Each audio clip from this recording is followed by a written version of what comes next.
ہود علیہ السلام اللہ سبحانہ وتعالی کے چوتھے پیغمبر تھے۔ وہ نوح علیہ السلام کی 5ویں پیڑھی میں سے تھے۔ بہت سمے پہلے ایک قوم تھی جس کا نام تھا عاد، جگہ کا نام تھا ایرم، اور آج کے دور میں یہ جگہ کہیں یمن اور عمان کے بیچ میں آتی ہے۔ عاد بہت ہی طاقتور اور پیسے والی قوم تھی۔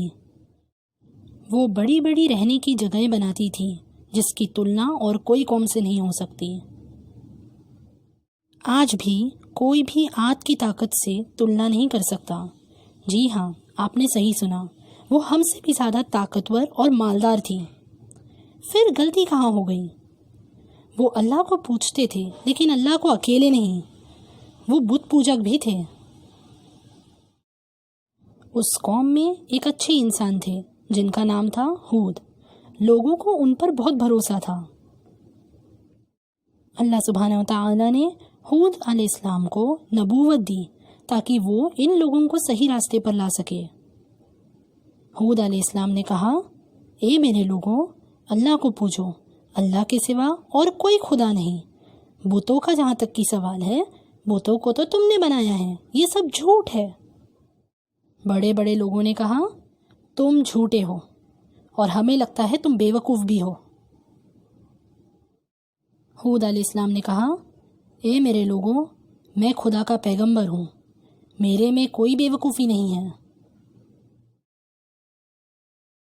میں صرف تمہیں میرے خدا کا پیغام پہنچا رہا ہوں، تمہیں مجھ پر بھروسہ کرنا ہوگا، میں تمہیں صحیح صلاح دے رہا ہوں۔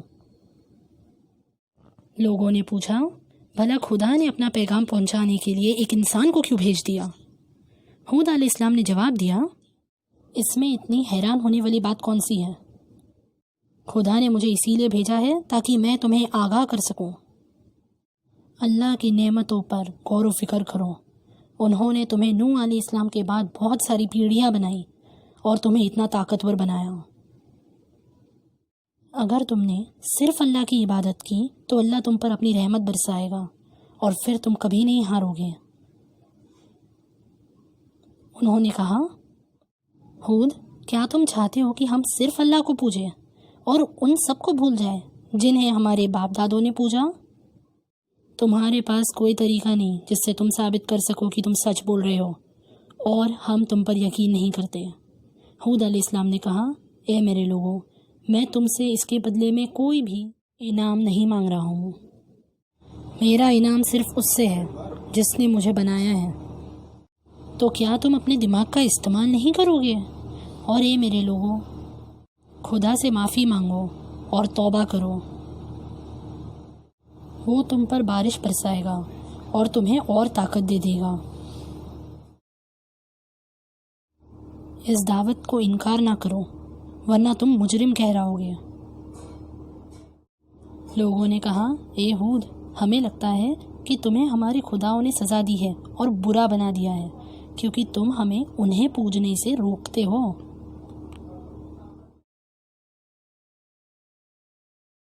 ہود علیہ السلام نے کہا، مجھے ڈر ہے کہ اگر تم نے میری بات نہیں مانی تو خدا کی سزا آ کر تم پر گر پڑے گی۔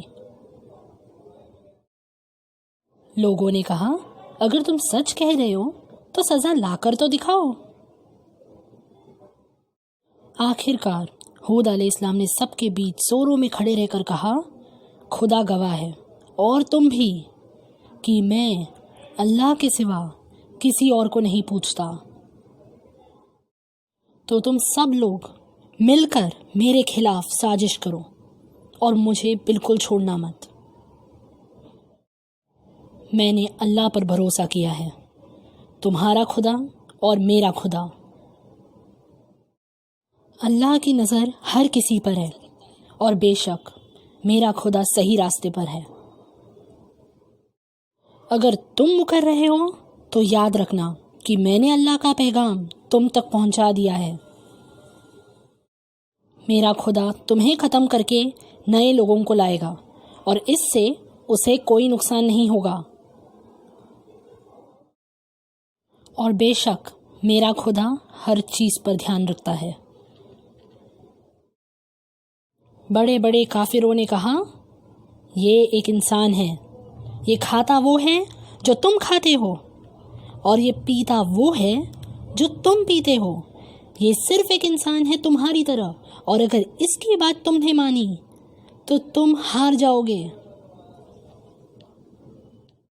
یہ تم سے وعدہ کرتا ہے کہ مرنے کے بعد تم پھر اٹھائے جاؤ گے۔ نہیں، اس دنیا کے سوا اور کوئی دنیا نہیں۔ ہم جیتے ہیں اور ہم مرتے ہیں، اور ہم واپس نہیں اٹھائے جانے والے ہیں۔ یہ صرف ایک انسان ہے جس نے اللہ کے بارے میں جھوٹ بولا ہے، ہم اس کی بات نہیں مانیں گے۔ ہود علیہ السلام سمجھ چکے تھے کہ اب ان لوگوں پر اللہ کی سزا ضرور آئے گی۔ پھر ایک دن آیا جب زمین پر سوکھا پڑ گیا۔ لوگ ہود علیہ السلام کے پاس آ کر ہود علیہ السلام سے پوچھنے لگے، ہود، یہ سوکھا کیسے ہے؟ ہود علیہ السلام نے جواب دیا، اللہ تم سے غصہ ہے۔ اگر تم ایمان لاتے ہو اور اللہ سے معافی مانگتے ہو تو اللہ تمہاری معافی کو قبول فرمائے گا اور تم پر بارش برسائے گا، اور پھر تم پہلے سے بھی زیادہ طاقتور ہو جاؤ گے۔ سارے لوگ ہود علیہ السلام پر ہنسنے لگے، ان کی صلاح کسی نے نہیں مانی۔ اچانک ایک دن آیا جب آسمان بادلوں سے بھر گیا۔ لوگ بہت خوش ہو گئے اور اپنے گھروں کے باہر آ کر چلانے لگے، دیکھو بادل جو ہمیں بارش دے گا۔ جب سارے کافر گھر کے باہر آ گئے تب ایک ایسی ہوا آئی جس نے سب کچھ ہلا رکھ دیا، پیڑ، گھر اور انسانوں کو بھی۔ یہ ہوا 7 رات 8 دن لگاتار چلتی رہی، اس طرح کہ سارے لوگ برباد ہو گئے، سب مرے پڑے تھے۔ قرآن میں مرے ہوئے لوگوں کی تلنا کھجوروں کی کھوکھلی ٹہنیوں سے کی گئی ہے۔